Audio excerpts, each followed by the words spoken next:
खरं तर ही युतीच्या दृष्टीनं महायुतीच्या दृष्टीनं अतिशय दुर्दैवी घटना आहे की ज्या ठिकाणी युती आणि महायुती झालेली नाही तिथं मैत्रीपूर्ण लढत करावी अशा पद्धतीच्या तिन्ही नेत्यांच्या सूचना होत्या.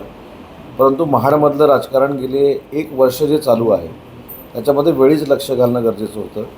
आमचे मंत्री महोदय, आमचे सहकारी भरतशेठ गोगावले यांची भूमिका समजून घेणं गरजेचं होतं. भरतशेठ गोगावलेंच्या बाबतीमध्ये निवडणुकीला जे जे काही घडलं ते सगळ्यांनी समजून घेणं गरजेचं होतं. लोकसभेच्या निवडणुकीला प्रामाणिकपणानं शिवसेनेनं माननीय एकनाथ शिंदेसाहेबांच्या नेतृत्वाखाली जीव ओतून राष्ट्रवादी काँग्रेस पार्टीचं काम केलं हे देखील समजून घेणं गरजेचं होतं. त्याच्यामुळे महाडमधला जो राडा आपण म्हणतो, जी हाणामारी झालेली आहे त्याची भरतशेठ गोगावलेंची किंवा विकासची देखील बाजू ऐकून घेणं गरजेचं आहे. आज कुठंतरी हा प्रसंग झाल्यानंतर मंत्री म्हणून भरतशेठ गोगावलेंना अडचणीत आणावं आणि त्यांचे चिरंजीव विकासशेठ गोगावले यांना अडचणीत आणावं म्हणून हे षडयंत्र आहे का याचा देखील चौकशी झाली पाहिजे. पोलिसांनी निपक्षपातीपणे याची चौकशी केली पाहिजे.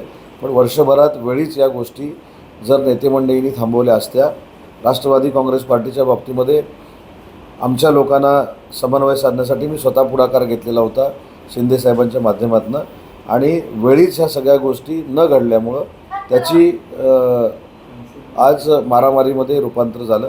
त्याच्यामध्ये कोण चूक आहे आणि कोण बरोबर आहे हे नक्की तपास केला पाहिजे.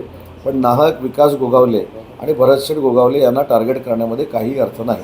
विकास गोगावलेंचं असं म्हणणं देखील आहे की त्यांच्यावर पिस्तूल रोखण्यात आलं, त्याचबरोबर ज्या फॉर्च्युनर आणि ज्या गाड्या आल्या होत्या त्या हॉकी स्टिकच्या माध्यमातून माझ्या अंगावर मारायला आल्या असं देखील विकास गोगावलेंचं म्हणणं आहे.